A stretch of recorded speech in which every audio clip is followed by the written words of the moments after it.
Have you ever caught yourself holding back, not because you had nothing to say, but because somewhere along the way you learned it was safer not to? Maybe you stopped laughing so loudly. Maybe you stopped sharing ideas because they had been dismissed before.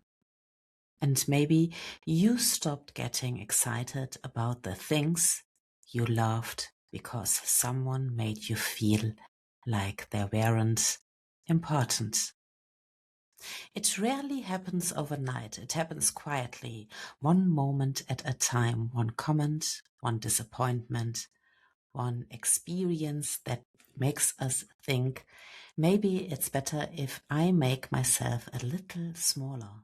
And I wonder how many of us have done exactly that without even realizing it. Welcome to Soul Time, a show that explores the world of unlocking your unique potential. My name is Dr. Katja Makowka, and I'm a teacher at school, a former teacher at universities, and a stress and mental coach. And I'm your host. I don't think most people wake up one morning and decide to hide parts of themselves. I personally think it happens much more quietly than that. Life has a way of teaching us, sometimes beautifully and sometimes painfully. A child shares an idea and the room laughs. Someone is told they are too emotional, too quiet, too loud, too sensitive, too ambitious, too different, too much. And without anyone saying the words, a message begins to settle in. Maybe I should be a little less me. What's remarkable is that we often don't even notice it's happening. We simply adapt. We become a little more careful, a little more agreeable, a little more hesitant. Not because we aren't capable, not because we have changed, but because belonging matters deeply to every human being.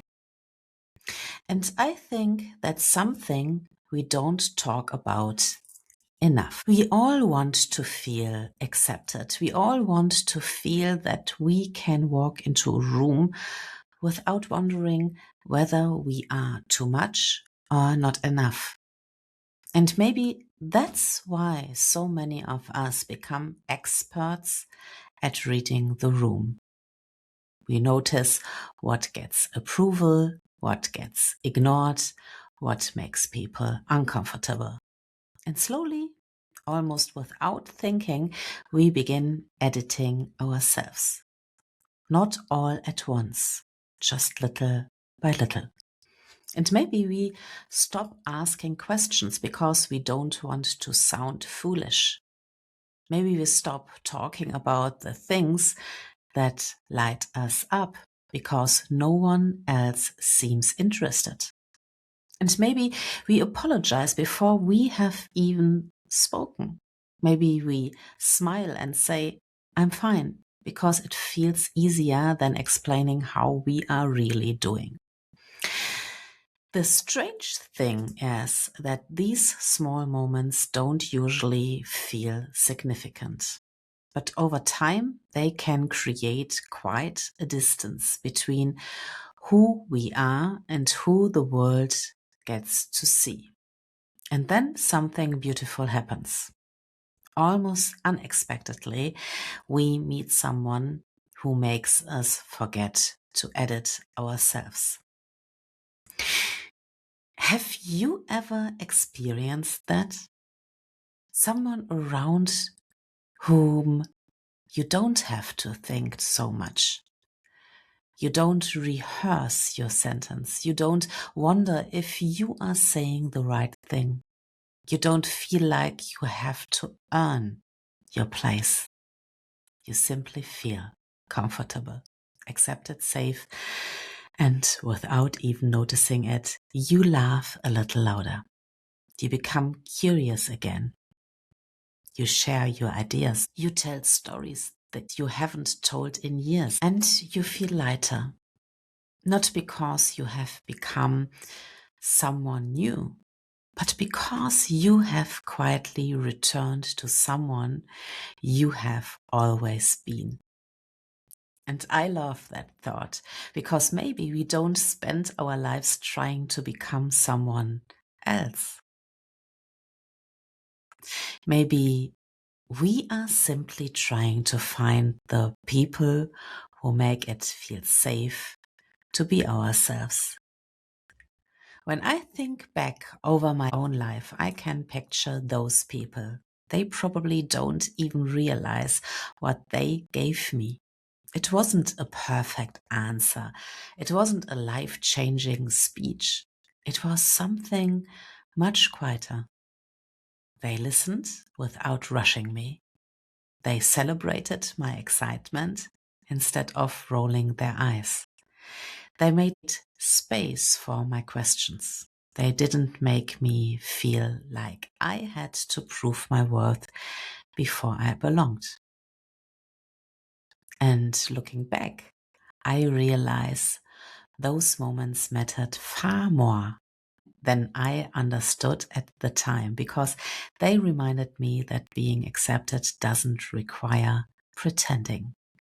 And perhaps we have all been that person for someone else without knowing it.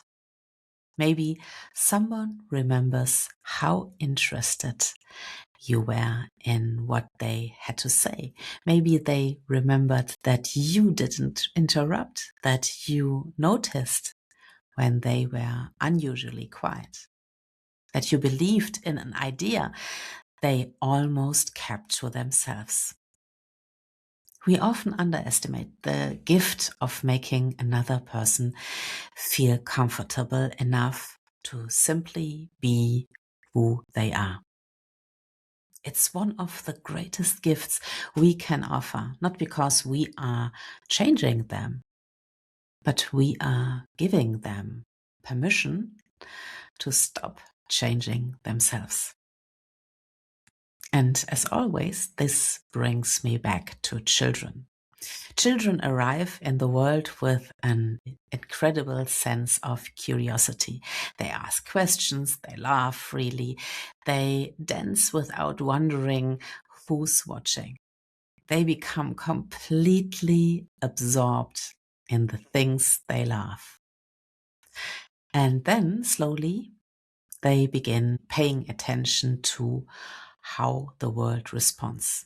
They notice what gets praised, what gets criticized, what makes people fit in, what makes people stand out.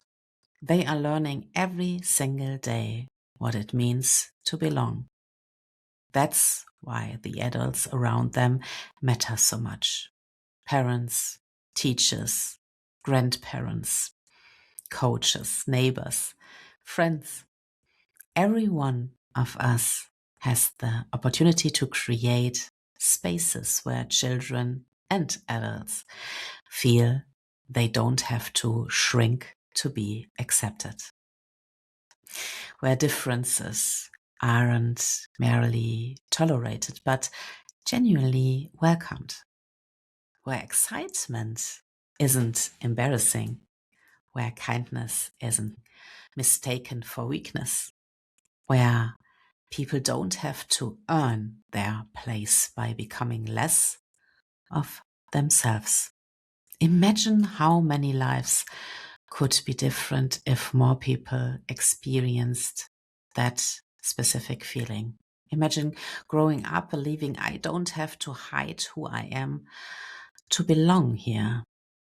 What a beautiful gift that would be. And as we come to the end of today's episode, I would like to leave you with one gentle thought.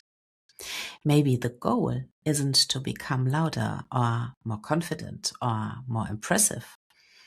Maybe it's simply to remember the parts of ourselves that never needed fixing in the first place.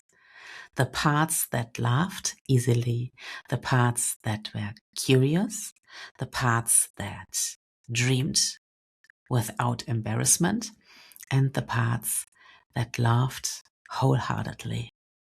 Because somewhere along the way, many of us learned to become smaller. But perhaps the right people don't ask us to shrink. Perhaps they quietly remind us that we have always been enough. Thank you so much for spending this time with me today. And until next time, take good care of yourself and of the people who feel a little more like themselves simply because they have been with you. Because if we want kids to win in life, we must show them how. Thank you so much for taking the time to listen to Soul Time. I'm very grateful because you have given me the greatest treasure of your life, your time. If you enjoyed this episode, click the subscribe button so that you get a notification every time a new episode is out.